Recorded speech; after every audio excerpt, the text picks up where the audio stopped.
Olá a todos, estamos aqui para mais um episódio do Pode Esclarecer, o podcast do Conselho Regional de Lisboa. Hoje continuamos a nossa série 50 anos do 25 de Abril e temos connosco dois representantes da classe dos jornalistas, como temos vindo a convidar por várias vezes para termos uma visão mais ampla e mais abrangente relativamente à temática da justiça, e temos connosco Cristina Cardoso, jornalista da Lusa, e temos connosco também Henrique Machado, jornalista TVI, CNN, etc. A primeira questão, sem qualquer relevância para além daquela que é a minha visão pessoal e que gostava também de ouvir um pouco, porque de facto sempre que falo com jornalistas é muito interessante saber as respostas e ouvir as vossas respostas, e acho que pelas reações que tenho tido até aos Estados Gerais da Justiça que foram organizados pelo Conselho, em que o Henrique participou, houve muito interesse pelas vossas opiniões. Eu começava no fundo por perguntar à Cristina, considerando a sua maior experiência na Justiça, como é que tem visto a evolução da Justiça nos últimos tempos e qual é que acha que tem sido a influência, ou se acha que não teve nenhuma, da mediatização da Justiça nos últimos tempos? Bom dia aos dois, obrigada desde já pelo convite, é um gosto. É uma pergunta assim um pouco aberta para começamos para iniciarmos a especificar mais, agora é só para debate. Começarmos a falar. Eu neste momento não faço justiça, mas efetivamente tive durante 20 e poucos anos a tratar do assunto. E posso falar como jornalista e a relação que a Justiça tem com a comunicação social e as dificuldades e facilidades. Eu julgo que podíamos estar muito melhor em termos de comunicação de justiça. Eu não posso entrar no conteúdo, não me compete a mim entrar no conteúdo da justiça. Se as decisões são bem feitas, são mal feitas, se deviam ser assim ou assado. O conteúdo, da justiça propriamente dita, deixa aos pensadores, deixa aos procuradores, aos juízes, aos advogados, que julgo que são efetivamente as pessoas... Confia nessas pessoas? Maioritariamente confio. É como em todas as profissões, há os bons e há os maus, e eu espero que os bons estejam em maior número, ou quase a 100%. Mas, como eu disse, eu acho que o conteúdo da justiça, eu não tenho conhecimentos para entrar precisamente na bondade das decisões judiciais.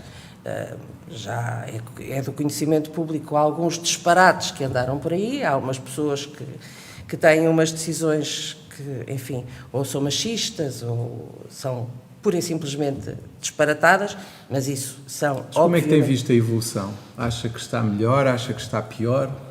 Qual é a sua ideia? Qual é a percepção, já que se fala tanto em percepções da justiça que contaminam tudo, qual é a sua percepção do que se tem passado? Acha que nos últimos anos temos evoluído de um modo positivo ou negativo? Eu acho que nós temos evoluído de um modo positivo, mas acho que ainda há um grande caminho a fazer, nomeadamente na área da comunicação. E, obviamente, que a justiça chega aos cidadãos através da comunicação. Se não forem os jornalistas, órgãos de comunicação social, a fazerem com que as decisões judiciais, a justiça, chegue aos cidadãos, não há outra forma de o fazer. Portanto, a ligação entre a justiça e a comunicação social é muito importante para um Estado de Direito, para a justiça ser ministrada precisamente em nome do povo e para o povo. É necessário, eu julgo que é necessário... E até, Cristina, se me permite interromper, claro, até para se fazer a descodificação daquela linguagem que os senhores magistrados insistem em manter com o complicómetro. Eu concordo com isso, e acho que muitas vezes nós somos acusados do juridiquês, e têm toda a razão, porque muitas vezes somos herméticos na forma como falamos. Não tanto os advogados, porque os advogados até costumam ter uma linguagem mais correta nas declarações públicas que prestam e de descodificação, e de facto, e isso é um elogio que eu faço à sua classe, têm um papel que eu acho que tem sido essencial dentro da própria comunicação social. Nós temos, por exemplo, um exemplo paradigmático disso, em minha opinião, que é o Rogério Alves ou o Paulo Saragossa da Mata, que são dois comentadores residentes da CNN e que explicam muito bem o processo penal, para as pessoas perceberem. Porque nos tribunais, os doutos, venerandos, magistrados e os acórdãos que produzem, quer dizer, são de um juridiquês que eu acho sinceramente que não havia necessidade. Nós já sabemos que se trata de pessoas altamente letradas e então, altamente eruditas. Não, do Presidente do Supremo. Que diz que temos Sim, que... Completamente. Aquilo que eu não concordo é com o facto de esses discursos solenes a que estamos habituados nas aberturas e nos encerramentos e não sei o quê do ano judicial e por aí fora, depois não passem do papel dos discursos escritos à prática, e isso depois entronca, enfim, noutras discussões que podemos ter sobre as reformas que a Justiça devia ter e não tem, mas pronto, ainda estamos só no campo da comunicação e da forma como a Justiça não é explicada. Está pior ou está melhor, na sua percepção? Está melhor por um lado e está pior por outro, quer dizer, isto cada um faz a análise em função do conhecimento prático que tem. Ainda há pouco ali em off falávamos da conversa que o João aqui teve com o Daniel Proença de Carvalho e que se referia a outros tempos em que a justiça era feita de outra maneira, o Ministério Público portava-se mais como uma magistratura e menos como uma polícia, não tutelava a ação penal da forma como faz. E havia uma hierarquia mais forte, mais vincada. Pronto, a Polícia Judiciária articulava-se diretamente com os juízes de instrução, por aí fora. Ou seja, eu não tenho memória desses tempos. O que é que eu tenho memória? Eu já ando nisto desde 2005, portanto há de fazer 20 anos nisto, na área da justiça mais em concreto. E a percepção que eu tenho do evoluir dos tempos, eu não sei se a Cristina se recorda disto, nós aqui há muitos anos, há 15 anos mais ou menos, tínhamos um bocado a ideia de que a justiça, aquela ideia, aquela percepção que o povo tem de que a justiça não chega aos poderosos. Não tens essa ideia? Havia uma distância Lembras-te maior. Quando de repente havia assim um caso, que era o caso do Duarte Lima, por exemplo, pronto, finalmente aquilo de que se ouve falar, não é? Prenderam o Duarte Lima. Sim, mas eu acho que há aqui um marco na justiça, nomeadamente na mediatização da justiça, que é o caso Casa Pia. Também, sim. Mas toda a gente disse na altura, se recordam, que a forma como foi construído o processo, a mediatização do mesmo, o tempo do mesmo, os crimes em causa, que foi efetivamente um escândalo em Portugal, iria fazer com que as coisas mudassem. Até a nível de comunicação... De não haver intocáveis, do ponto de vista da notoriedade, do poder social, do poder económico, do poder político. Mas condenados. Sim, mas repare que nós contávamos pelos dedos as pessoas com esse poder e essa notoriedade que respondiam perante a justiça. Havia casos, e esses sim já nem são do meu tempo, das histórias do Fundo Social Europeu, o caso Melancia, o caso Costa Freire, havia a Moderna, havia, lá está, e depois esses casos eram altamente mediatizados também porque eram casos isolados, e isto fugia, nós que vivemos desta... Nós tínhamos um caso por semana, no fundo. Agora tem casos todos os dias, se for preciso. Agora é um horror. Mas isso também tem a ver com a evolução da comunicação social e com a importância... Havia assim umas coisas, havia assim uns fenómenos, era o Vali Azevedo, era o Duarte Lima, era não sei o quê. Pronto, depois, com o passar do tempo, nós habituámos-nos a ter uma avalanche de casos mediáticos. E mediáticos porquê? Porque tem a ver com pessoas, não tem a ver com o fenómeno em si, o fenómeno criminal. Tem a ver, porque corrupção há muita, não é? Corrupção de Estado, as burlas, ou não sei o quê. Tinha a ver com as figuras envolvidas. A notícia estava nas figuras envolvidas. Quer dizer, quando se chega a um Ricardo Salgado, quando se chega a um Sócrates, quando se chega agora a um Manel Pinho, mas se recuarmos no tempo, quer dizer, já tivemos uma série de operações e de escândalos e de megaprocessos, uns mais, outros menos bem sucedidos, do ponto de vista da prossecução do processo, e não digo-se pela condenação ou pela absolvição das pessoas, mas pelo facto das entropias do sistema não permitirem que as coisas avancem como deviam avançar, para que se faça justiça, seja para quem for, não é? Ou para as pessoas, ou para o Estado, ou para não sei o quê. Pronto. E, portanto, nesse aspecto, eu acho que foi positivo que se passou uma imagem de que a justiça é igual para todos e chega a todos. Mas porquê que vocês acham, no fundo é para os dois, porquê que acham que as pessoas ainda dizem que os poderosos nunca lhes acontece nada? Isso já tem a ver com outra coisa, a justiça já chega a eles, não é? E já acusa, e já constitui arguído, e já arresta bens. E há condenações? Pronto, mas eu acho que a questão tem a ver com isso, não é? Quando as pessoas têm a percepção de que não lhes acontece nada, não é? Que ainda existe. Que é aquela expressão que nós tão bem conhecemos, eu acho que tem a ver com o facto de olharmos para alguns casos que se arrastam há 10 anos e está tudo rigorosamente na mesma.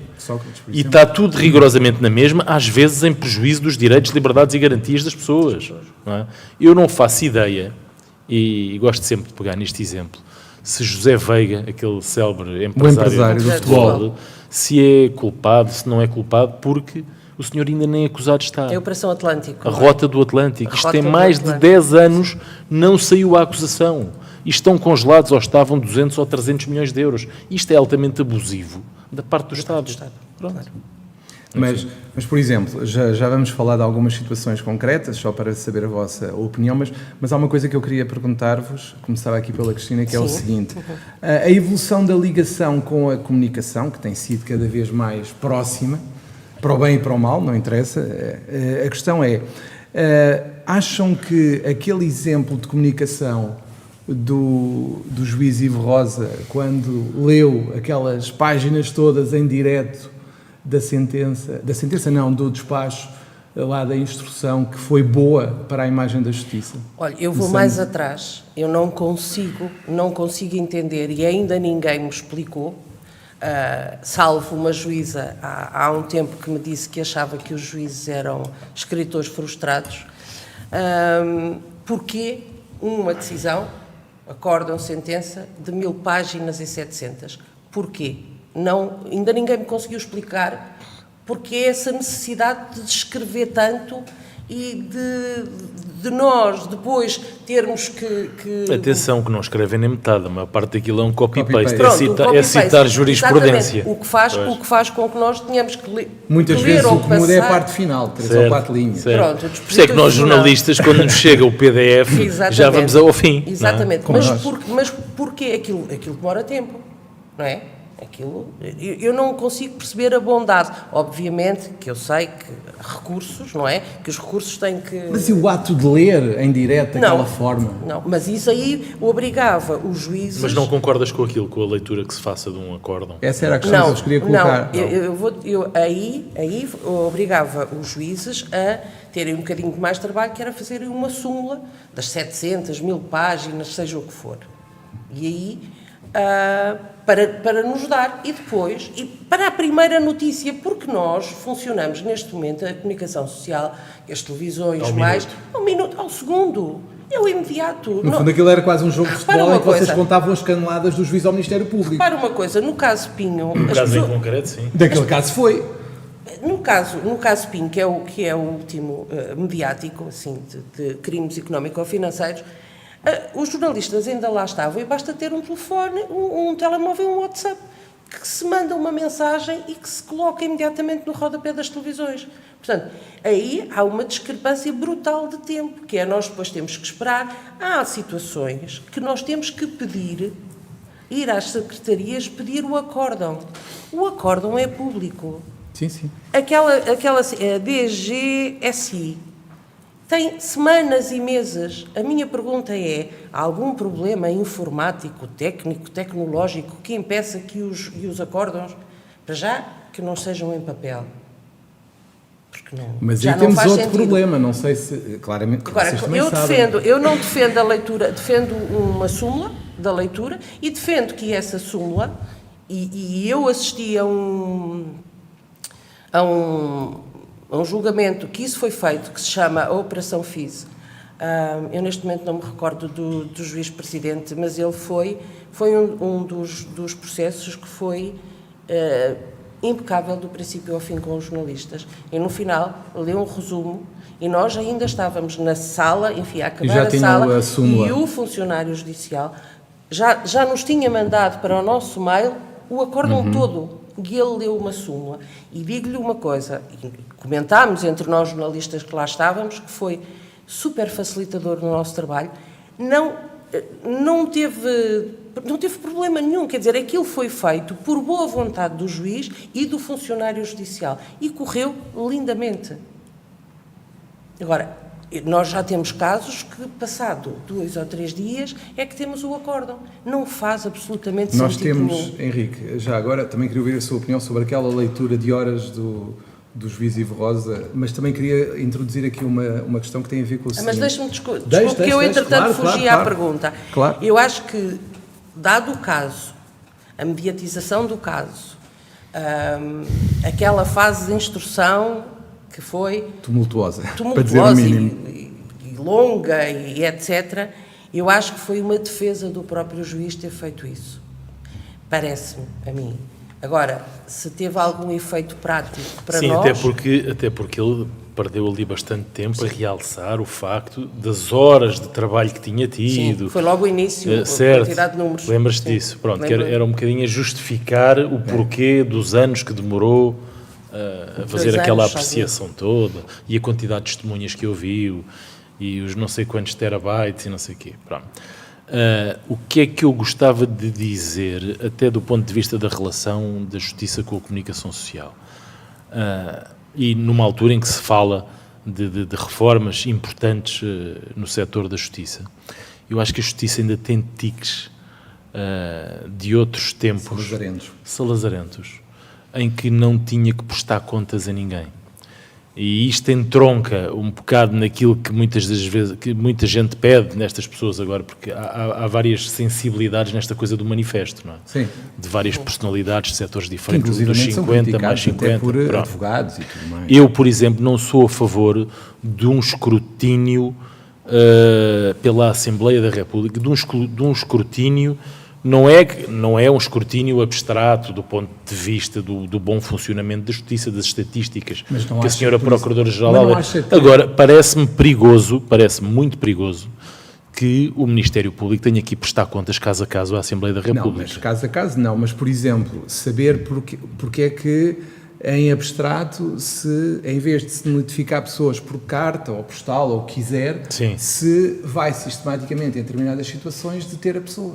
Por exemplo, como aconteceu agora no caso do chimarrão, em que as pessoas foram detidas e depois foram... Mas isso é porque o Ministério Público entende que devem ser aplicadas medidas de coação acima do termo de identidade e residência para cautelar...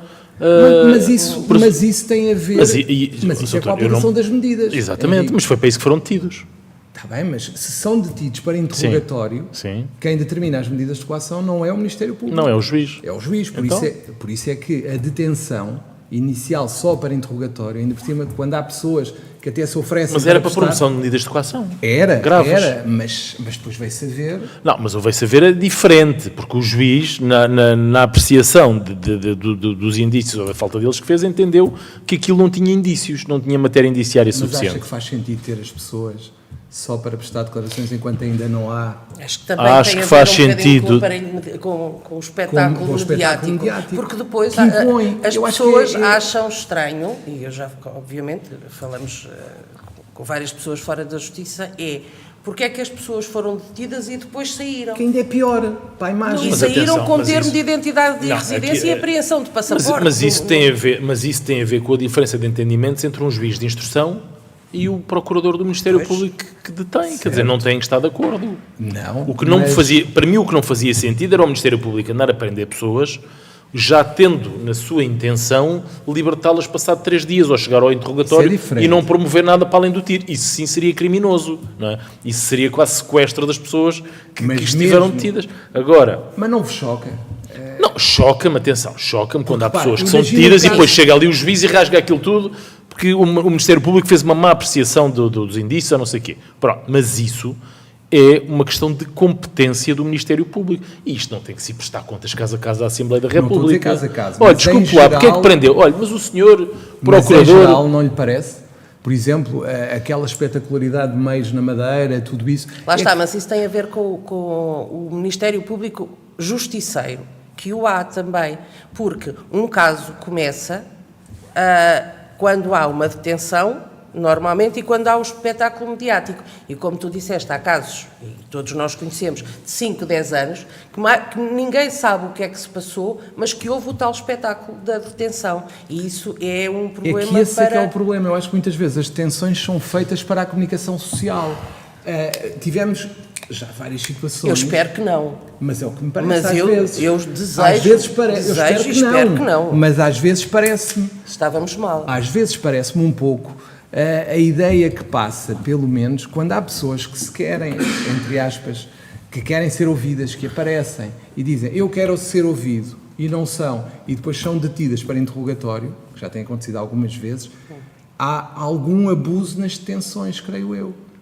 E deveria, Talvez, e mas essa isso parte deveria ser ponderada. É difícil generalizar. Mas as Não, detenções têm claro. de ser validadas por um juiz. Mas sabe que eu acho que nós, desculpa, Sim, diz.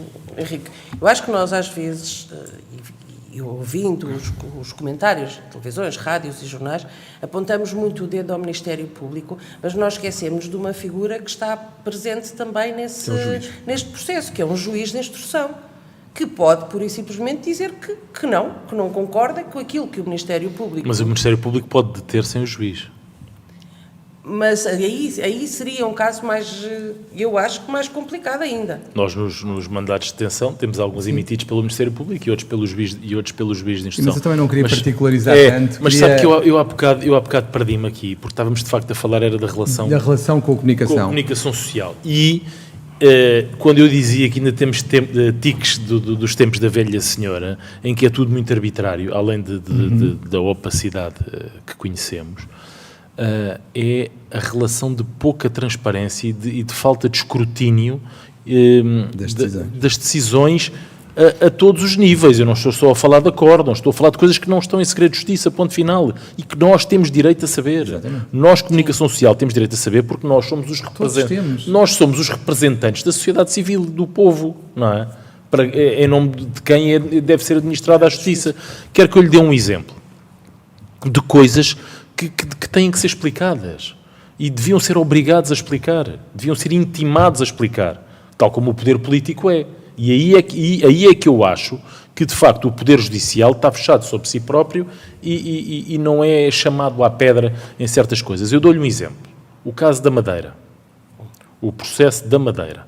Houve ali uma guerra enorme entre o Ministério Público e os juízes de instrução. Não é? Não interessa aqui para o caso quem teve razão, quem não teve, do mérito do inquérito e das detenções ou de não sei o quê. O que é certo é que chegámos ao fim daquela longa maratona de 20 dias ou não sei o quê de interrogatório, e o Ministério Público estavam tão crispados com a decisão do juiz, e antes que a opinião pública pensasse que já estava ali mais uma operação influencer e mais um flop do ponto de vista da ausência de provas, e queria o Ministério Público muito mostrar que isto é um caso diferente, atenção, que aqui temos tudo, e provavelmente até tem muita coisa, mas isto já é uma opinião pessoal, que o Ministério Público apressou-se a fazer um comunicado no fim a dizer o inquérito já não se encontra em segredo de justiça. E isto não aconteceu por acaso. Isto aconteceu para passar o recado à comunicação social. Atenção, podem cá vir.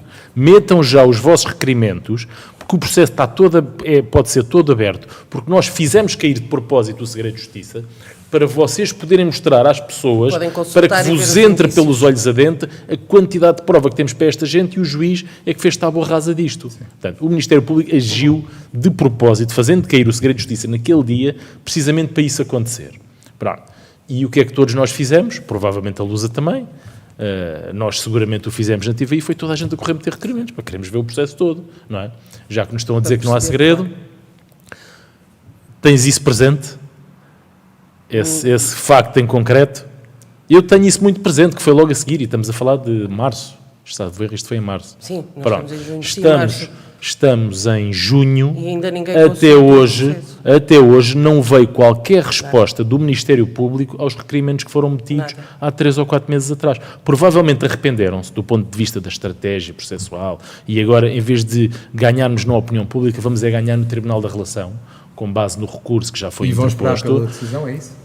Isso está tudo certo. O que não está certo é anunciarem ao país que caiu o segredo de justiça, os jornalistas metem o papel para consultarem o processo e não dão resposta. Mas quem é o Ministério Público, quem é a senhora Procuradora-Geral, para achar que aquilo é uma empresa privada deles? Não é. São obrigados, são obrigados a dar uma resposta. E não dão. Não deram nenhuma. E são Não, cada vez sabe menos quantos as mails, e a respostas. Cristina sabe isso, quer dizer, ao longo dos tempos, quantos e-mails, quantas perguntas fazemos nós à Procuradoria-Geral da República?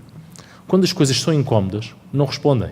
É seguramente a entidade à qual nós mandamos mais mails, Sim, é verdade. quando os isso é verdade. temas são incómodos, reservam só o direito de nos deixarem a falar sozinhos, a falarmos sozinhos. Sim. Como se não tivessem que prestar contas. E isso é aí que eu sou mais crítico do Ministério Mas Público, eu da acho que Procuradoria-Geral da aí, República. no caso da PGR, acho que neste momento, em concreto, tem a ver com a personalidade da Procuradora. Porque lá está, as instituições dependem das pessoas que... Mas é que isso- que as mas é- gerem. mas é que isso Com a não Joana pode Marques ser. Vidal, com a Sim, Procuradora, sim, era diferente? Sim. Era melhor E a com- relação sim, convosco? com o Dr. Pinto Monteiro, sim. E com o Dr. Pinto Monteiro também? A doutora Joana Marques Vidal, além do mais, tinha boa imprensa. Não é? Esta senhora não tem boa imprensa.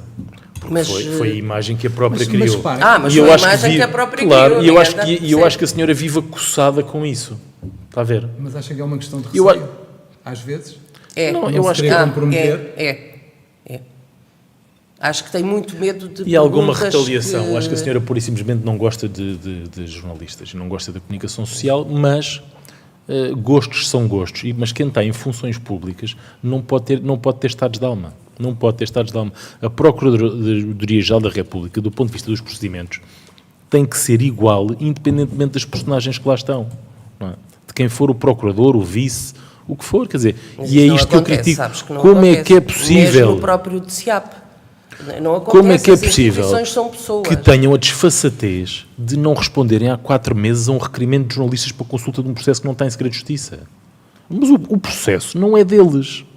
O processo é do Mas Estado. vocês acham, falando o do processo é do No segredo- caso do Estado. segredo de justiça, no caso do segredo Isto de foi justiça, só um que exemplo neste concreto. momento, Sim, sim. que neste momento a publicidade é a regra, as pessoas esquecem-se um bocadinho disso. Sim, Mas isso é uma Cristina aldrabice. acha que o segredo deveria acabar? Eu acho Porque, no fundo, o que... segredo Não, o que Não, a Cristina acha é repare. que é que deviam cumprir com a lei, com a Exato. reforma que fizeram em 2007. Exato. Mas faz sentido segredo de justiça? Olha, deixa-me explicar uma coisa. A minha perspectiva, e posso estar enganada, obviamente, aliás, tudo o que eu digo posso estar errada, é que o segredo de justiça é aplicado quando há pessoas importantes, conhecidas da nossa sociedade nos processos. Têm processos iguais. E aí não faz sentido, porque o segredo de justiça não é para isso. Tem processos de corrupção, de branqueamento, de capitais, etc., espalhados pelo país, que não estão em segredo de justiça. Porque está relacionado com pessoas daquela zona, mas que não são mediaticamente Ou seja, conhecidas. o que tu dizes é que o segredo de justiça visa proteger Acho. pessoas e não o bom curso do inquérito. Eu acho. Pessoalmente, claro que eu estou a E eu, generalizar. eu tenho tendência a concordar contigo, em algumas situações. Claro que eu acho Em algumas que, claro que situações. isto é uma generalização, mas eu acho que basta... Então, quando mete o poder político, Houve um processo recente, que eu não me recordo qual, mas foi mediático, eu peço desculpa, mas não me recordo, que não tinha segredo de justiça no início. Não foi o da Madeira, mas foi outro. Que não tinha segredo de justiça no início e depois, quando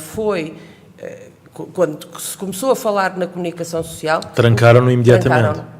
Eu hei de me recordar, mas foi um processo mas não recente. acham que por vezes o segredo de justiça é quase unilateral? Ou seja, é para o lado dos advogados, mas o Ministério Público vai tendo umas fugas cirúrgicas relativamente ao processo, conforme... Acho Mas que há isso alguma... é falta de comunicação. Isso é por causa da falta de comunicação oficial Não, mas eu acho que o habitual na que o Dr. João justiça. Maçãs está a falar parece-me a mim que tem a ver com a deslealdade. No sentido em que o segredo de justiça permite que as defesas não tenham acesso a tudo e que possam também, com base na informação do que está no inquérito, fazerem a sua defesa pública, não é? E a sua comunicação com os jornalistas, mas o Ministério Público, que conhece o que lá está, pode cirurgicamente... E soltando factos, como às vezes acontece Outros nas factos capas que- de alguns jornais. Isso acontece. E é aí que muitas vezes há até pessoas que acham, se é assim, acabe-se com isto.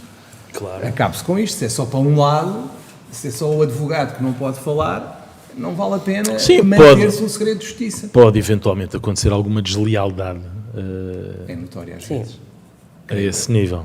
parece-me que às vezes, quando as coisas não correm tão bem do lado da acusação, há sempre Sim, uma mas coisa que sai. Certo, Mas no caso da comunicação, na área no caso da comunicação social, do segredo de justiça, obviamente que nós temos fontes. Todos nós temos fontes fora das ditas oficiais. O problema é que são fontes que não têm o conhecimento total do que se passa. Portanto, nós podemos muitas vezes dar uma informação coxa, digamos, passa a expressão, porque aquela fonte não tem o conhecimento da totalidade do processo. E aí entra a informação oficial, que eu acho que há cada vez menos e que não prejudica em nada. Há coisas que não prejudicam em nada a investigação, que podem ser ditas. Não prejudicam mesmo. Sim. Mas há cada vez menos. Mas vocês também têm aquela percepção que nós advogados temos, e vocês seguramente também têm, que é aquela história da justiça para ricos e para pobres. Há a justiça a duas velocidades, há uma justiça que no caso dos ricos tem um curso, no caso dos mais carenciados ou que não são ricos. O curso é sempre o mesmo, simplesmente quem não é rico fica a meio caminho, não é? Não tem o poder de litigância. Mas também tem outro problema. De andar a bater bolas entre o Supremo Tribunal de Justiça e o Tribunal Constitucional durante anos, não é? Com os pedidos de declarações. Nós temos casos que a pessoa foi mas não acham que isso custa muito dinheiro. Exatamente. Mas também não têm a percepção que o facto de ser mediático também prejudica os arguidos? Ou acham que beneficia sempre, como disse? Não, acho que pode. Eu acho que prejudica. Prejudica. Também prejudica. Porque é óbvio que um advogado sabe quando tem um caso mediático é de uma maneira que tem que lidar e quando tem um caso não mediático é de outra forma completamente diferente. E se calhar, aliás, eu recordo-me até ter ouvido um colega meu dizer que... Lá está, é o que se diz que... peço desculpa. É o que se diz, os julgamentos em praça pública. E não é só os julgamentos, é que há circunstâncias específicas que num caso podem ser atendidas, se não for mediático, mas noutro caso, se for mediático, já não são atendidas, como o Alzheimer, que foi muito falado, que se disse que era atendido num caso não mediático e no mediático não era, e isso também acaba por ser uma faca de dois gumes, porque de um lado até podem ser beneficiados, mas do outro lado são prejudicados, ou não? Sim, eu de facto eu também tenho a tendência de utilizar casos práticos, não é, que melhor ilustram aquilo de que estamos a falar. E, efetivamente, no caso de Ricardo Salgado, efetivamente há um prejuízo feito pela opinião pública no sentido que se Ricardo Salgado não passa nem um dia na prisão, não é feita a justiça. Não é feita a justiça, não é? Pelo menos um dia tem que lá passar. E isto é um bocadinho... faz parte desta justiça. Mas isso não é prejudicial para a própria justiça?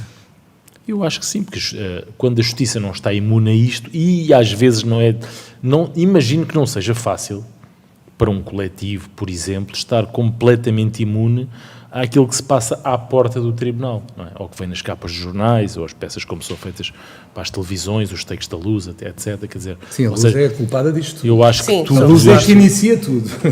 Não, muitas vezes é muitas vezes é o Henrique. Atenção, também, é muitas vezes é também, o Henrique também o faz de vez em quando, que aparece muitas lá com aqueles exclusivos. Muitas vezes é ele que nos faz trabalhar. Com aqueles exclusivos a dizer que descobriu não sei o quê, é verdade. Tudo isso faz parte da nossa vida, não é? Andarmos nesta espuma. Nós andamos atrás destes epifenómenos, não é?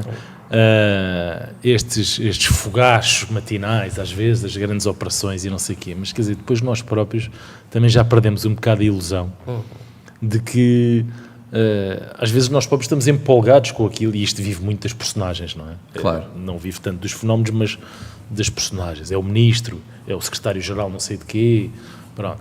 Mas também já perdemos a ilusão de vermos o fim de uma série de coisas. Mas não acham que essa vossa, desculpem a expressão, mas apetência por estas figuras públicas e por estes casos que envolvem as figuras públicas acaba por prejudicar o próprio processo ou a própria justiça, ou acham que isso não acontece? Não, eu acho que nós não prejudicamos. Não, isto é provocador, obviamente. Acho que não. Acho que não. É que são acusados disso às vezes. Já tenho os tais julgamentos em praça pública. Eu acho que nós temos de ter muito cuidado com a linguagem, não é? Sim. No sentido de, quer dizer, de não fazer das pessoas condenadas logo à partida, quer dizer, quando as pessoas ainda nem acusadas estão, às vezes mal indiciadas. Mas isso eu acho que aí, peço desculpa, Henrique, de interromper, eu acho que nós próprios fizemos se calhar uma meia-culpa e uma evolução nisso. Há uns anos, e não tantos quanto isso, as pessoas achavam que arguido era igual a culpado. Eu sou do tempo que a pessoa era constituída arguida a partir daí. Ainda hoje há um bocadinho essa percepção, às vezes. Mas já há menos, porque eu acho que nós também temos tido cuidado e muito às vezes através de advogados, de irem às televisões ou às rádios explicar que arguido não é culpado, que há às uma vezes até é o fase... próprio que pede para ter mais direitos de defesa. Já há casos desses, não é? Que já se explica nas televisões. Eu estou a falar nas televisões porque é mass media, obviamente, que as pessoas são as próprias Mas que não, pedem. já agora também não acha que isso também é feito um pouco pelo facto de os últimos processos mais mediáticos, o influencer, o da Madeira, terem, no fundo, desculpe uma expressão, mas é parido um rato. A montanha pariu um rato. Toda a gente estava à espera de medidas de coação graves e que as pessoas começam a ver, bem, então... Mas assim, os juízes também erram. Não, repare, mas a questão é que não é isso também já a ideia que há, ou seja, as pessoas já não estão a associar o arguido a alguém que é condenado porque já perceberam que o facto de serem arguidos não implica que tenham culpa, ou acham que não? Eu acho que isso baralhou muitas pessoas.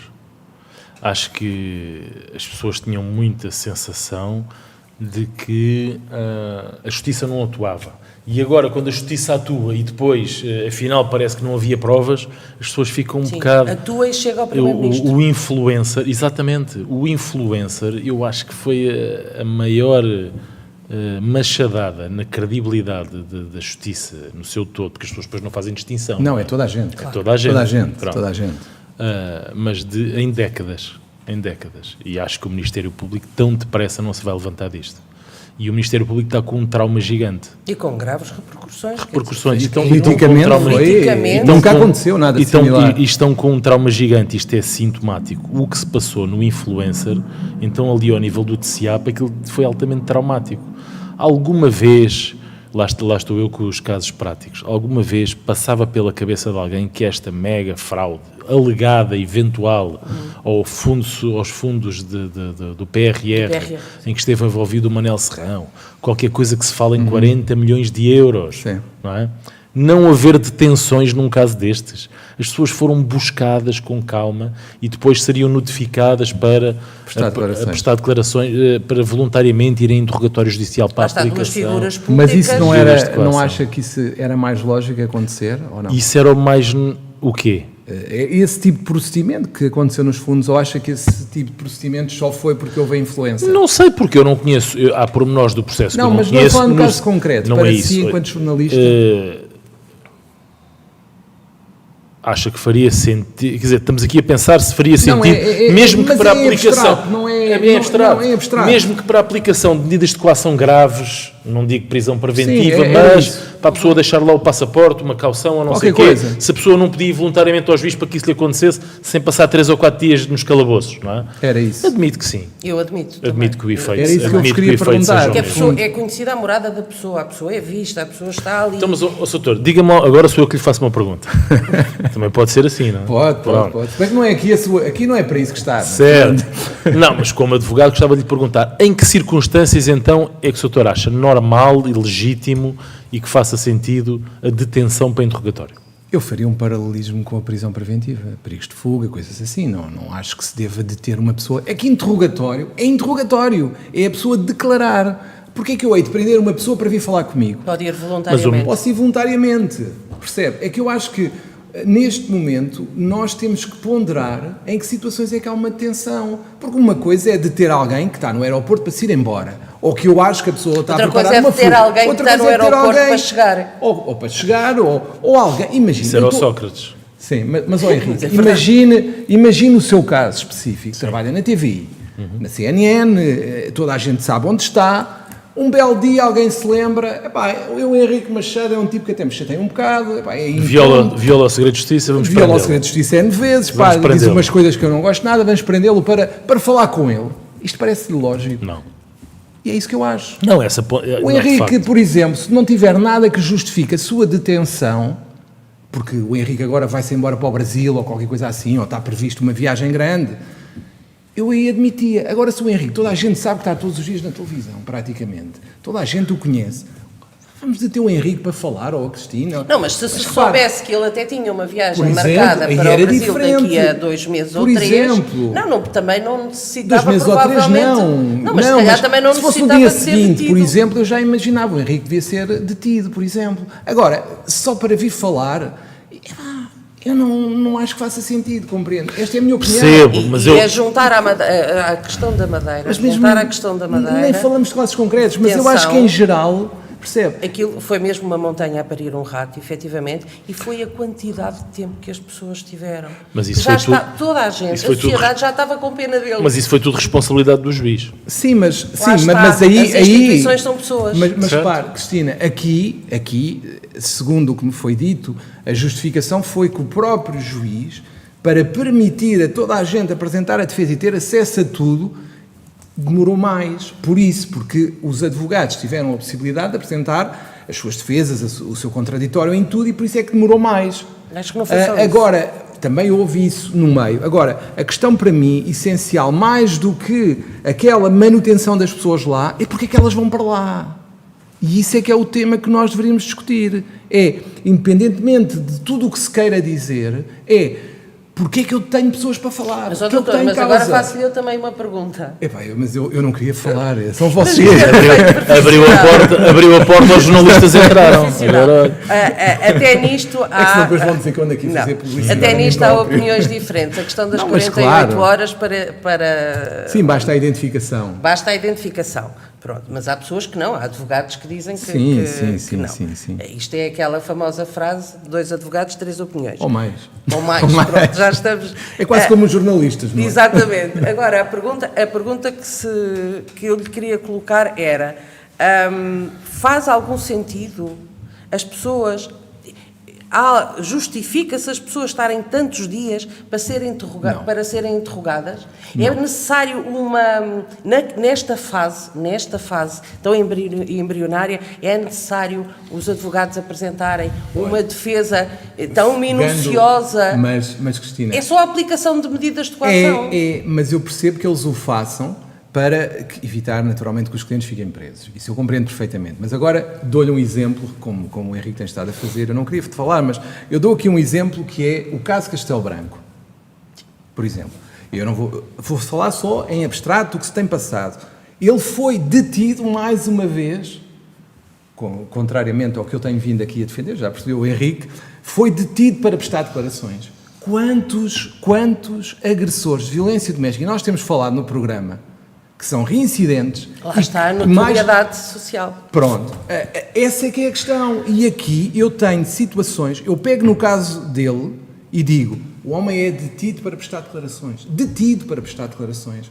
Ela está num hospital, não há aparentemente perigo dele lá ir outra vez, de continuar a tal atividade criminosa. E eu tenho situações que justificavam esta detenção até para a proteção das vítimas e não acontece. Já nem vou falar da rapidez. Mas foi para o espetáculo mediático? Se calhar, não sei.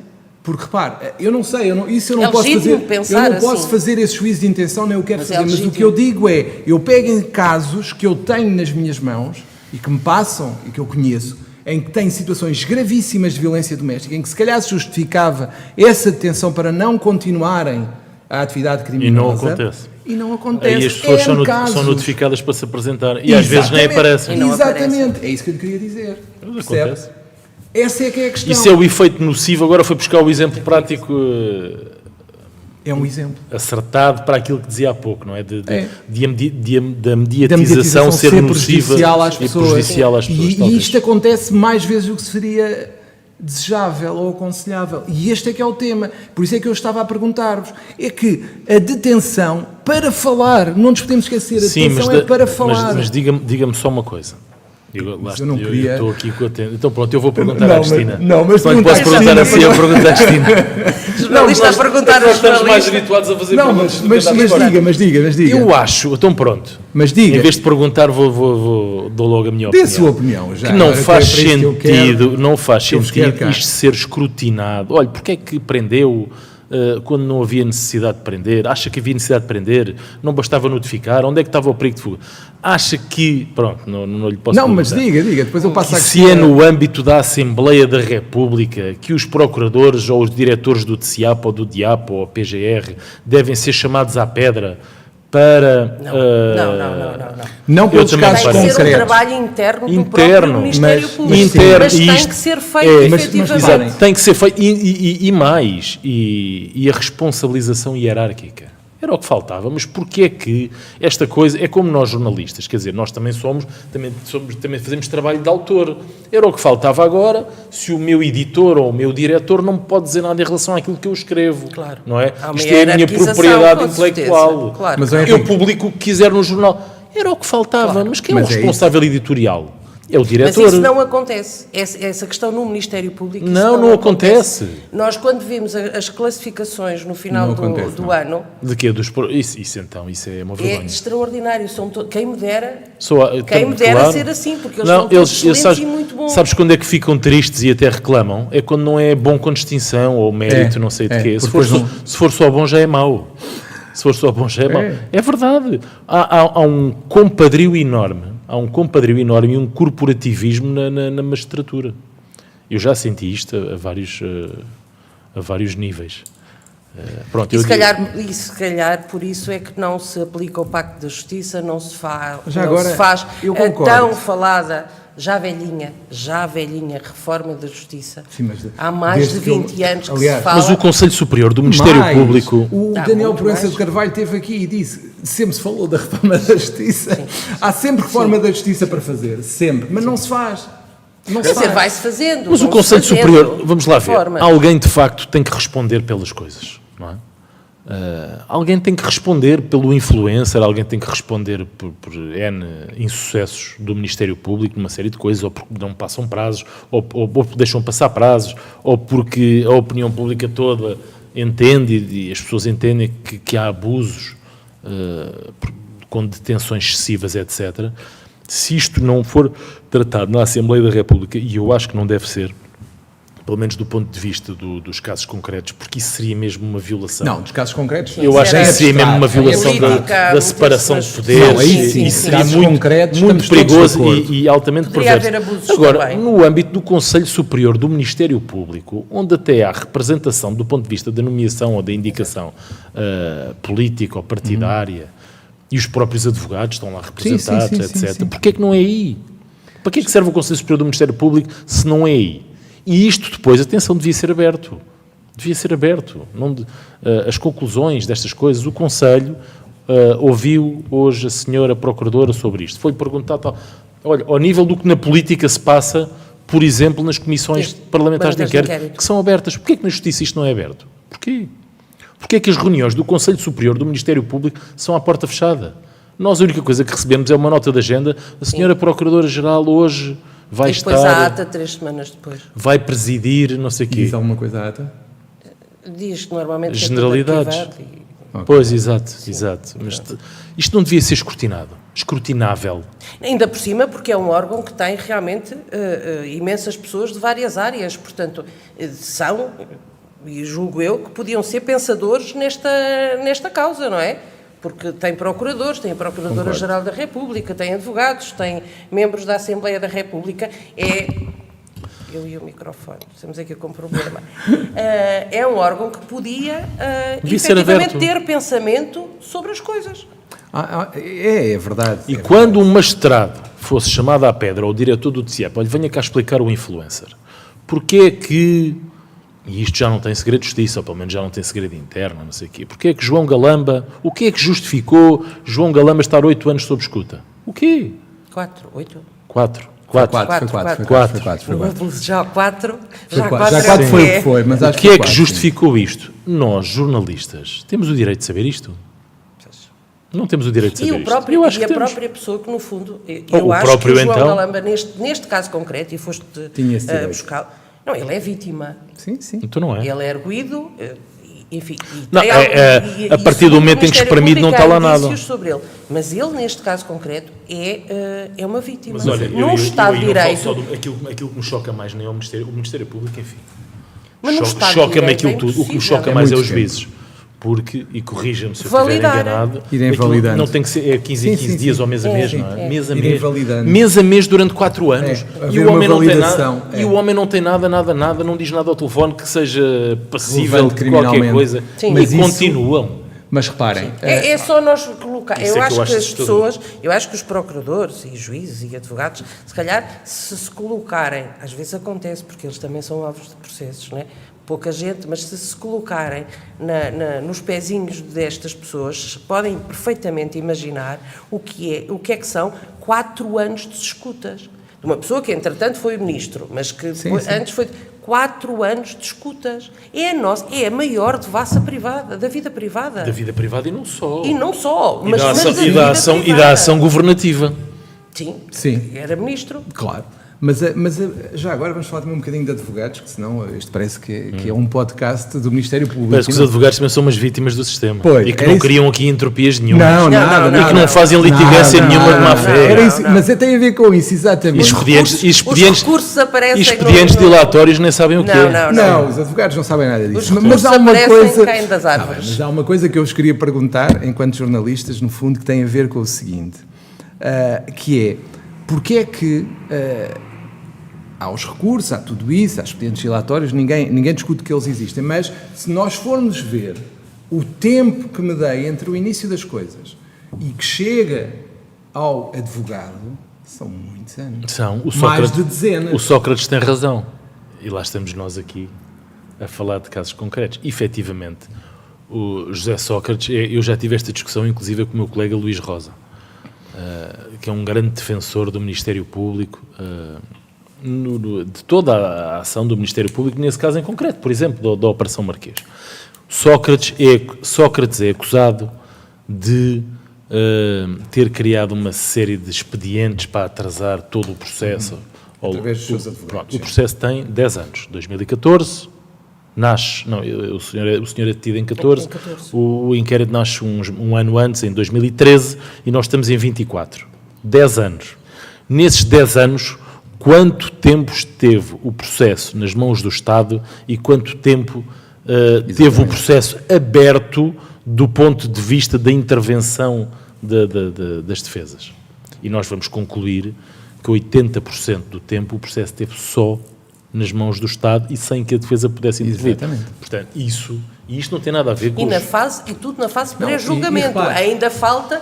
O julgamento e pós-julgamento. É investigado em 13, a acusação é detido em 14 e a acusação só sai em 17. Portanto, logo aí já vão 4 anos. Não é? Então, depois vai para a instrução mais não sei quanto tempo. Sai em 19. 19. Portanto, isto vai ao encontro daquilo que estava a dizer. Efetivamente, há aqui uma desigualdade de armas. Aí é a justiça de ricos e pobres. Aí a justiça... é igual para todos, queremos nós. Mas uns são mais iguais do que outros em algumas circunstâncias. Mas obviamente que há uma justiça de ricos e pobres, porque quem não tem... Repare, a classe média, que não tem acesso à lei do acesso ao direito, que não é permitido uma pessoa que ganhe 1.000 euros, já não tem, não pode... recorrer por causa das custas. E fazer este percurso todo que as pessoas que têm dinheiro, não é? Portanto, há uma justiça de ricos e pobres. Há muita gente que tem que se conformar com a decisão, muita gente mesmo, a maioria das pessoas que têm processos na justiça, a grande maioria, porque isto nós estamos a falar de uma fatia efetivamente muito pequena, de notáveis, mas há muita gente que vai a tribunal, que ouve a sentença, o acórdão, seja o que for, e que depois não tem dinheiro para recorrer.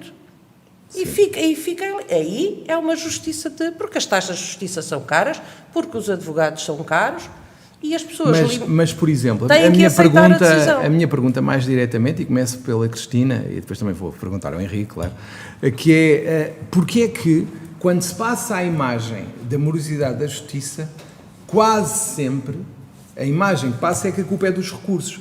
Também são entropias, porque normalmente as pessoas não sabem, não estão atentas para o prazo e para o tempo que decorreu do lado do Ministério Público, como o Henrique falou agora. Essa percepção não existe. Porque eu acho que existe. Eu acho que existe. Não sei, acho que há muitas pessoas... Eu acho que a justiça... Assim, se é a justiça que quando se pedem reformas para a justiça e acabar com os megaprocessos e meios para os tribunais e perícias informáticas e económicas e mais funcionários e melhores condições para os oficiais de justiça, etc., isso não tem nada a ver com os advogados. Eu acho que isso tem a ver com aquilo que todos sabemos que é o grande problema, que é a ineficácia da máquina. E aí nada tem a ver com os advogados. E eu isso acho que já passou claramente para a opinião pública, até por via, naturalmente, da comunicação social. Eu não sei se nós temos tempo. Temos. Só para eu lhe falar dos oficiais de justiça. Temos. Eu depois queria para perguntar-vos outras coisas, para mim mas podemos falar dos oficiais de justiça, eu, claro. quando vinha para aqui, vinha a pensar... Chocante. É chocante. Também acho. Esta coisa a que nós assistimos de presos, detidos, e aí não estamos a falar de criminalidade económica ou financeira, estamos a falar de crime violento, não é? Onde efetivamente o perigo de continuação da atividade criminosa, o perigo de fuga, os chamados correios de droga que chegam com uns quilos de cocaína ou o que for, numas malas, e que são detidos em flagrante, e com esses, em relação a esse, o Ministério Público não pode planear a data em que vai emitir mandados, sabendo que os tribunais estão com os funcionários em greve, não pode, os que são detidos em flagrante, efetivamente têm que os levar em 48 horas. E são esses que têm sido libertados. Alguns têm sido libertados em dias concretos, tivemos notícias em Lisboa, temos notícias no Porto, e isto é particularmente chocante. Isto é a falência do Estado de Direito. Isto equivale àquilo que se passa na saúde, quando as pessoas que têm direito à saúde gratuita, porque todos nós pagamos para isso, não são devidamente atendidas e em tempo útil. Eles são poucos, efetivamente, e o trabalho é muito, O que está aqui em causa não são os direitos das pessoas, atenção, eu acho que é uma luta perfeitamente legítima. Agora, o Estado a que isto chegou, está a ver? No fundo, o que diz é não haver serviços mínimos que salvaguardem essas situações, que era o que poderia e deveria acontecer. Claro, quando nós estamos aqui a discutir questões ao nível das entropias e dos megaprocessos e de não sei o quê, o problema está logo na base. Quer dizer, isto é um princípio básico e um direito básico dos cidadãos é o direito que temos à segurança, não é? Quando suspeitos de crimes violentos são detidos e automaticamente libertados porque não há tempo para os levar ao juiz, não há hipótese de os levar ao juiz porque não há funcionários. A responsabilidade é do Estado. É do Estado. Nitidamente. Isto merecia que os cidadãos processassem o Estado. Todos nós. Quer dizer, não é? Contribuintes. E nós acabamos por ter situações dessas. E eu não queria, naturalmente, terminar sem falar convosco um pouco, já sei que é menos, naturalmente já não temos tempo, mas tem a ver com o facto da percepção da justiça ser a percepção dos casos mediáticos e dos casos que envolvem as figuras públicas. Porquê? Porque se nós formos ver, isso é uma pequena franja de todos os processos que andam pelos tribunais. Eu acho que acho que é lógico isso. Eu acho que não é só da justiça, do resto dos setores da sociedade, é muito daquilo que a comunicação social passa para os cidadãos. Claro. E o resto fica um bocadinho na Sim, mas sombra. Ilustra o que se passa também nos outros, porque não são só estes que não andam. Os outros processos, sobretudo no lado económico ou financeiro, que não andam, têm a ver com o poder, para já tem a ver com a dimensão dos processos, não é? E também esses são grandes. Não é? Claro. Vamos supor um empresário desconhecido e, portanto, não é notícia, mas que é suspeito de uma burla de não sei quantos milhões. Às vezes estes casos passam. Eu acho que a criminalidade está muito mais complexa. Com a questão da globalização está mais complexa. Está mais intrincada, são precisas imensas cartas rogatórias e depois lá está. É a história das perícias. Se ficarmos dependentes dos outros países. E depois temos a questão digital que também ainda vem trazer maior confusão a tudo isso. Mas isto para lhe dizer que também esses que dizem respeito a ilustres desconhecidos também têm as mesmas entropias e os mesmos problemas nos tribunais. Ou seja, aquilo que passa para a opinião pública dos processos da bolha mediática, eu acho que passa bem, porque é a amostra correta. Vou-lhe dar um caso prático, sim, pode ser? Claro. O ministro Cabrita, o ex-ministro Cabrita, na altura, teve a acusação, salvo erro, em 6 meses. Sim, depois do acidente da A6. Se não me engano, da A6.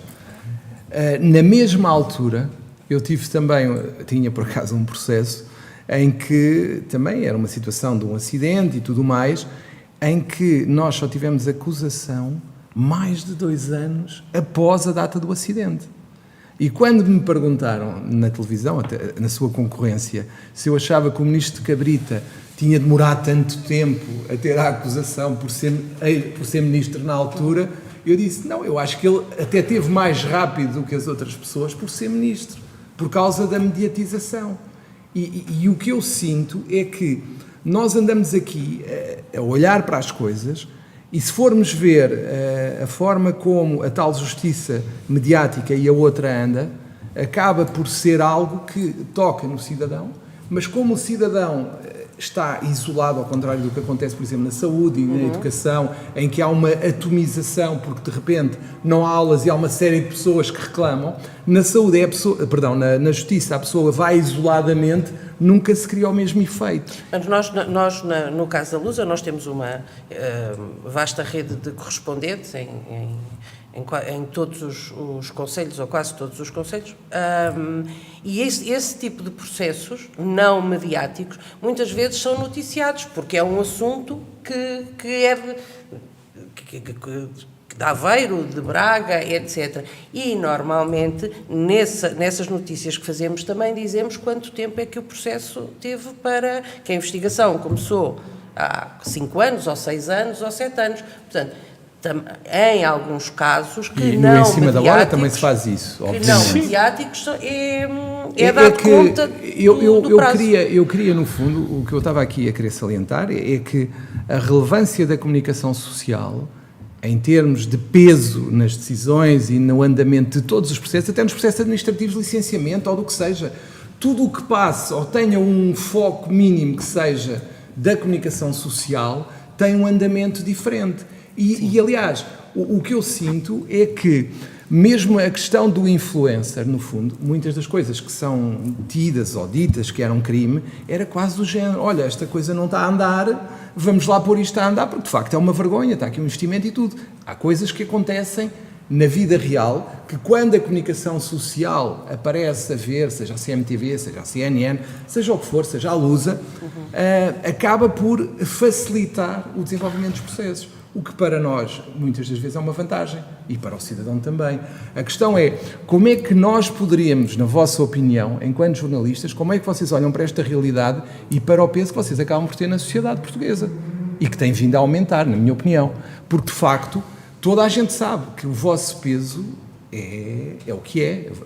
São todos bastante elegantes, mas têm muito peso em termos de influência no conduzir da sociedade. E acho que...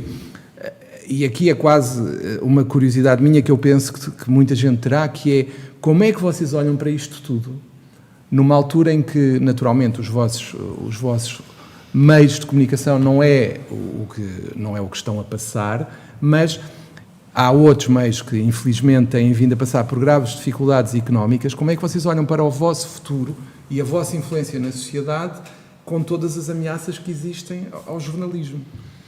Eu acho que a nossa responsabilidade não se vai diluir de forma alguma, não vai decrescer. O problema é que nós, isto eu vou-lhe dizer em teoria, e é a teoria que eu obviamente tento e levo à prática e tento passar às pessoas, nomeadamente aos miúdos, aos estagiários, etc., que estão a crescer connosco.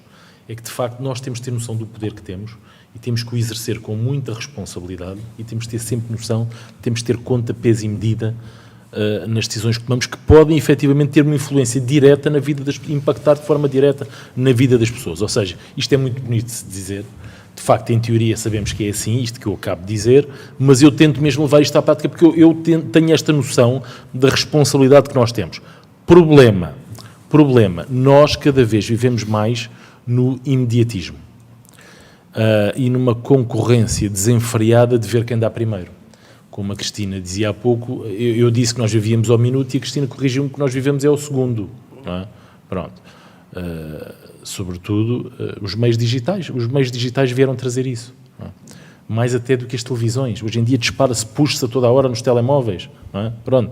Sai uma leitura... e muitos deles com pouco pensamento. O tal poder com responsabilidade nem sempre se aplica precisamente a esses puxos e aos meios digitais que, lá está, é preciso dar primeiro. Às tantas já parece que isto é uma perversão, no sentido em que às vezes já é mais importante dar primeiro do que dar bem. Ou seja, dar já e depois corrige-se, depois afina-se. Importante é ter sido o primeiro a marcar a posição sobre aquele. Atenção, saiu a decisão tal. Manuel Pinho condenado a 9 anos. Mentira, foi a 10. Não foi a 10, não foi? Foi a 10. Essa foi recente. E lembras-te disso? Lembro. Pronto. Isso aconteceu mesmo? É preciso dar primeiro. Tenho aqui uma fonte que me diz, deve estar lá escrito no acórdão que são 9. Puxa. Depois, afinal, quando o juiz vai ler, são 10. Não interessa, ganhámos, demos primeiro. Ou seja... enganamos as pessoas, mas... Há o risco de isto fazer escola. E em relação à justiça, como é que acha que vocês poderiam contribuir para que nós, no sistema judiciário, funcionássemos melhor, de forma menos corporativa? Eu acho que nós temos dado as pistas já em vários fóruns, olhem, inclusive naquela conversa que tivemos nos Estados Gerais, de que de facto, quer dizer, a justiça não pode viver nesta opacidade, tem que ser aberta. Eu ainda agora dei aqui o exemplo. Porque é que o Conselho Superior do Ministério Público, que não está a debater o sumo dos inquéritos e questões em segredo de justiça e que devem ser protegidas, não, está a falar de questões de forma e não de conteúdo, porque é que isso não é aberto, tal como são as comissões de inquérito na Assembleia da República? Porque é que não há súmulas dos acórdãos, como ainda há pouco aqui falávamos, que sejam perceptíveis, que facilitem o trabalho da comunicação social no ponto de vista de nós melhor servirmos as pessoas. Nós temos um exemplo, desculpa interromper, o caso da plataforma Sítios. É absolutamente retrógrado, aquilo não serve para nada. Aquilo não permite nada. E não me venham falar em segredo de justiça, porque aquilo não tem nada a ver com o segredo de justiça, aquilo é a fase de julgamento. Não, são pouquíssimas as informações, e depois o que é que acontece? Nesta fase mediática e do segundo, nós temos que mandar um mail para o Tribunal da Relação de Lisboa, a solicitar o recurso, etc. Portanto, isto, a via oficial. Teremos o recurso passado 2 dias. Entretanto, há sempre alguém que consegue o recurso mais rápido. O que é que esta justiça merece? Merece exatamente isso que a Cristina está a dizer. Por isso é que eu já há muito tempo me desabituei de ser quase que um legalista, de viver pelas regras do comunicado e do porta-voz e do mailzinho e da conferência de imprensa. Não, quer dizer, se nós queremos dar notícias, nós temos mesmo que contornar as regras, temos que ir à fonte, temos que andar aqui a contornar o sistema, porque o sistema é completamente opaco, é formal e é de um formalismo mas sujeitas condenável. À tua fonte, sujeitamos-nos todos a não ter o total da informação, claro, e depois passar muitas uma vezes informação parcial, não que é até vai condicionar o processo. Certo. Mas não é culpa do jornalista. Aí não é culpa do jornalista. Aí é culpa do sistema que não comunica e não sabe comunicar. Não sabe mesmo comunicar. Em relação àquilo que perguntou ao... E ao Cristina, e como se isto fosse difícil. Sim, exatamente. Contratem pessoas de comunicação. Mas há gabinetes. Assessores. Mas há assessores. Mas os eu acho que o Conselho Superior da Magistratura tem feito os assessores são os burocratas. Bom trabalho. Mas o Conselho Superior da Magistratura... Mas acha que algum assessor do Conselho, e eu até tenho estima pessoal por algumas das pessoas que conheço e de quem gosto muito, mas não têm a liberdade de falar. Pois. A única liberdade que têm é de mandar uns mails, responder aos mails, e depois é assim. Isto é altamente redutor, até para as pessoas que são especialistas em comunicação e que lá trabalham. Eu ou a Cristina enviamos um mail para a PGR a fazer perguntas sobre um determinado inquérito. Nem é para violar o segredo, é já acusou, não acusou, qualquer coisa. Sim. O assessor de imprensa, o que é que ele faz? Recebe, encaminha para a diretora do DIAP ou para o diretor do DCIAP. E depois aguarda. Depois, passado 2 dias, o outro senhor lá se digna a responder. E o que é que o jornalista faz? O que é que o assessor faz? Forward. Encaminha para nós. Nós não temos uma figura redutor, que qualquer robô qualquer chat GPT. Exatamente. Nós não temos uma figura que é o porta-voz. Claro. Nem no governo temos o porta-voz, não é? Como há nos Estados Unidos.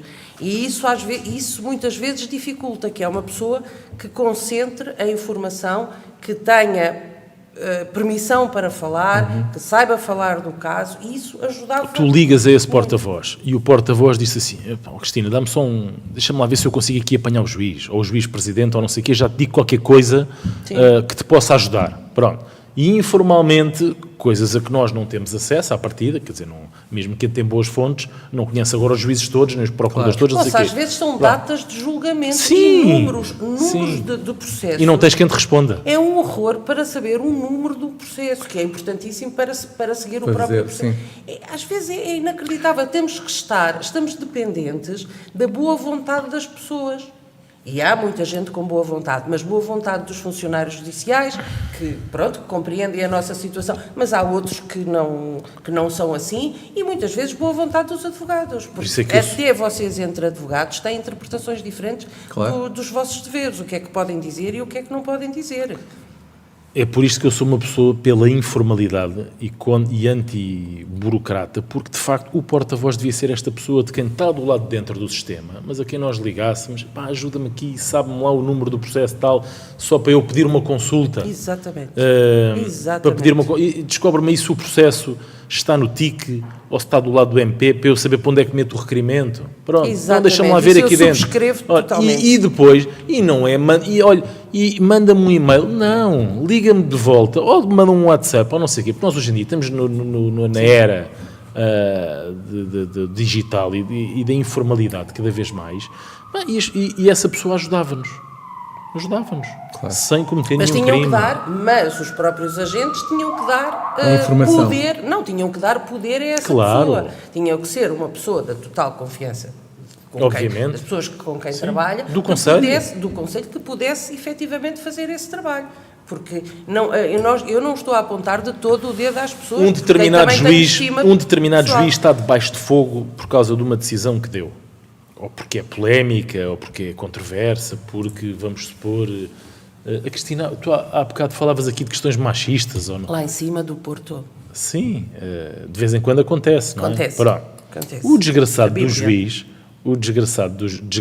salvo seja, quer dizer, eu não estou a falar aqui de nenhum caso concreto, às vezes farta-se de levar pancada e não tem por onde se defender. Então o dito porta-voz não devia servir também para isso. Não tem nem sabe, o próprio juiz não tem conhecimento. De como é que há de fazer. Como é que não sabe? Não conhece jornalista nenhum. Tem medo do Conselho e dos processos disciplinares e não sei o quê. E o Conselho não protege o desgraçado do magistrado, quer dizer, não há ninguém que faça a ponte. Sim. Olha, o senhor juiz não pode falar, mas eu estou aqui para falar por ele. Sim. Sou o porta-voz, estou mandatado. Mas a primeira decisão uma espécie de advogado do juiz. A primeira decisão é não fale, fique quieto, não fale. Pronto, exato. Nós temos outro problema aqui a juntar a isto, e vou para terminar também, aquilo que o Henrique disse e que o Dr. João perguntou, que é as fake news e as redes sociais. Isto é muito complicado para nós. Claro que nós continuaremos a ter o nosso poder de informação e com responsabilidade, espero, cada vez mais, porque não somos todos iguais e não comunicamos ou não informamos da mesma maneira. Essa questão, acho que é preciso realmente ter mais responsabilidade, os online e algumas vezes as televisões pelos rodapés que colocam. A luz aí nesse aspecto está um bocadinho sempre mais atrasada que os outros. Pronto, tem que ser, porque tem que se confirmar as coisas, fontes oficiais, enfim. Como se nós não tivéssemos que confirmar nada.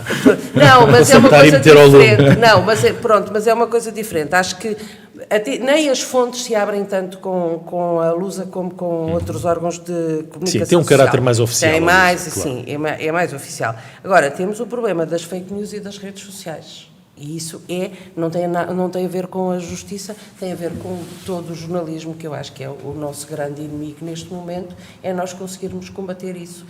Porque eu não sei se as pessoas se informam, acho que há muita gente, e lamento, que se informam de fake news e de redes sociais. Sim.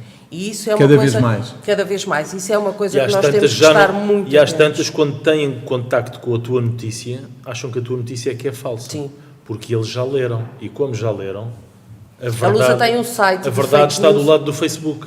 A Lusa tem um site de fake news, que temos um protocolo com o ISCTE, com o Media Lab, que fazemos muitas análises, agora fizemos na política, nas europeias, perdão, e fazemos algumas análises e há coisas que são assustadoras. Como é que vocês escolhem essas notícias? São eles do ISCTE que fazem a análise. Fazem a monitorização. Sim, nós é que temos no site o site está aberto e é interessante, também tem o polígrafo, não é? Enfim, porque é assustador como são disseminadas coisas nas redes sociais. As coisas mais inacreditáveis. E depois as pessoas partilham. Sim. E as pessoas, quando partilham, estão a tomar aquilo como certo. Pois é, o algoritmo, o que também é assustador. E depois vamos à caixa de comentários e os 300 comentários que lá estão já estão a comentar sobre o facto errado. Sim, sim. Não é? Ninguém Sim. critica. Ninguém lê com atenção, ninguém reflete sobre o que está. É só o título. Por isso é que nós temos cada vez mais, eu acho que nós temos que ter cada vez mais responsabilidade nisso. Precisamente por causa disso. São as redes sociais que disseminam estas mentiras ou, enfim, estas verdades truncadas, que aquilo não é bem assim, pronto. E depois... Mas eu acho que isto devia ser perseguido. Eu sinceramente acho que isto devia ser perseguido. Eu acho que sim, eu acho que a única forma de parar isto é haver consequências, porque repare, se alguém diz alguma coisa sobre qualquer um de nós os três, nós estamos sujeitos a ter uma disseminação daquela notícia de uma forma vertiginosa. Há aquela expressão, como é que é? A mentira dá não sei quantas voltas ao mundo e ainda a verdade está a atar os sapatos. É. E pronto, e com este pensamento do Henrique, que eu não conhecia e que agradeço a partilha, terminamos aqui uma conversa muito agradável, como já era de esperar, quer com a Cristina, quer com o Henrique, aos quais agradeço muito a vossa participação, sendo que fica a promessa que vos voltarei a convidar mais à frente para falarmos de outras coisas. Foi um gosto, voltamos no próximo episódio, até lá.